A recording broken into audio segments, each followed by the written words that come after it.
धनुष्यबाण आणि मशालच्या लढाईत रिक्षा रेस जिंकणार? दोन्ही शिवसेनेच्या मातब्बर उमेदवारांना अपक्ष उमेदवार चितपट करणार? राज्यातल्या हाय व्होल्टेज मतदारसंघांपैकी एक लढत मालेगाव बाह्य मतदारसंघात रंगली आहे. ठाकरेंचे शिलेदार अद्वै हिरे विरुद्ध शिंदेंचे निकटवर्तीय दादा भुसे अशा लढतीत एका अपक्ष उमेदवारानं वारं फिरवल्याचं बोललं जात आहे.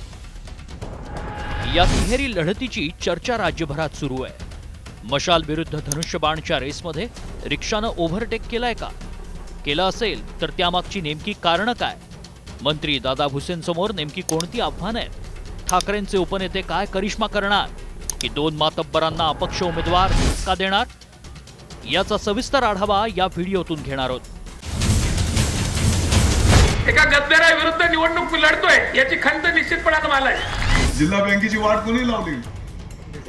हिरेबंधू ज्याने वाट लावली त्याला पण वाट मी दाखवणार आहे. आता एक मोठे उमेदवार हे मोठे उद्धवजी बाळासाहेब ठाकरेंसाठी लढत आहेत, दुसरे आदरणीय शिंदे साहेबांसाठी लढत आहेत. मी मात्र माझ्या 12 पकड जाती आणि मालेगावकरांसाठी लढतो आहे. मालेगाव बाह्य मतदारसंघ मंत्री दादा भुसेंचा बालेकिल्ला म्हणून ओळखला जातो. 2004 पासून मालेगाव बाह्यवर दादा भुसेंचं निर्विवाद वर्चस्व राहिलंय. मात्र शिवसेना फुटीनंतर परिस्थिती पूर्णतः बदलली आहे.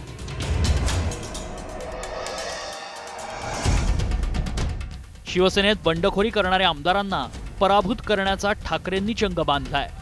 दादा भुसेंच्या विरोधात उद्धव ठाकरेंनी अद्वै हिरेंना उमेदवारी जाहीर केली आहे.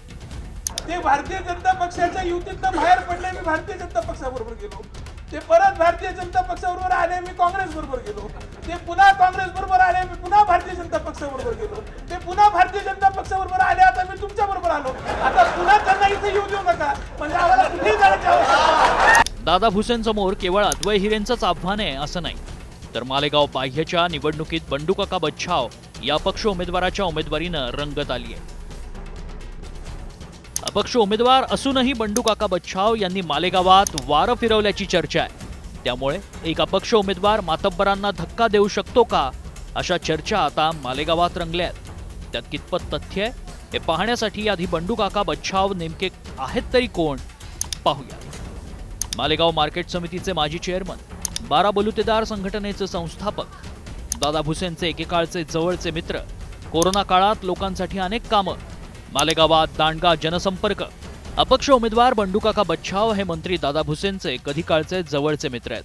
त्यांनी मालेगाव मार्केट समितीचं माजी चेअरमन पद भूषवलंय. बंडूकाका बच्छाव यांनी 12 बलुतेदार संघटनेच्या माध्यमातून अनेक गरजूंना मदत केल्याचं सांगण्यात येतं. कोरोना काळातही त्यांची कामं असल्याचं बोललं जातंय. मालेगाव आणि मालेगाव ग्रामीणमध्ये त्यांचा दांडगा जनसंपर्क असल्याचं बोललं जातं. मतदारसंघातील लोकवर्गणीच्या माध्यमातून आपण निवडणूक लढवत असल्याचं सांगण्यात येत आहे. निवडणुकीला मी 12 बलुतेदार 18 पकड जातीचा सर्वसामान्यांचा मालेगावकरांचा उमेदवार आहे. मालेगावकर हाच माझा पक्ष आणि मालेगावकरची जनता हाच माझा नेता आहे. मालेगावात दोन्ही शिवसेनांचे चांगलाच राजकीय कलगीतुरा रंगलाय. दादा, आबा आणि काकाच्या लढतीत दोन्ही बाजूनं जोरदार टीका होतीये. आपल्याकडे दादा, भाई, भैया, भाऊ असं खूप काही असतं. पण तुम्हाला माहितीये का बापाला काय म्हणतात ते? आबा आबा म्हणतात. ताईंचा जरा गृहपाठ कच्चा आहे. अहो, तुमचा उमेदवार कोणाचे वडील झाले का नाही झाले, का ते बनू शकतात का नाही बनू शकतात, याच्याबद्दल मी काहीच बोलणार नाही. एकीकडे दोन्ही शिवसेना एकमेकांवर आरोप प्रत्यारोप करतायत, दुसरीकडे एका अपक्ष उमेदवारानं प्रचारात लीड घेतल्याचं बोललं जात आहे. मूळचे शिवसैनिक असल्याचा दावा करणाऱ्या बंडूकाकांना उद्धव ठाकरेंनी उमेदवारी नाकारली. त्यांच्या जागी अद्वै हिरेंच्या गळ्यात उमेदवारीची माळ पडली. मात्र त्यांच्या उमेदवारीनं मालेगावात नेमकं कुणाचं पारडं जड आहे आणि कोण बाजी मारणार हे सांगणं घाईचं ठरेल. शिवसेना ठाकरे गटाला लोकसभेत सांगलीच्या विशाल पाटलांच्या रूपानं उमेदवार निवडीचा फटका बसलाय. ठाकरेंना तोच फटका विधानसभेत मालेगावातून मिळेल का? की दादा भुसे आपला गड टिकवून ठेवतील की मग रिक्षा दोन्ही शिवसेनांना ओव्हरटेक करेल? ये तो आने वाला वक्त ही बताएगा. तुर्तास तुम्हाला काय वाटतं? मालेगावातून कोण बाजी मारणार? कमेंट करून नक्की कळवा. लाईक, फॉलो आणि सबस्क्राईब करा. तसंच सर्व नोटिफिकेशनसाठी बेल आयकॉन प्रेस करायला विसरू नका.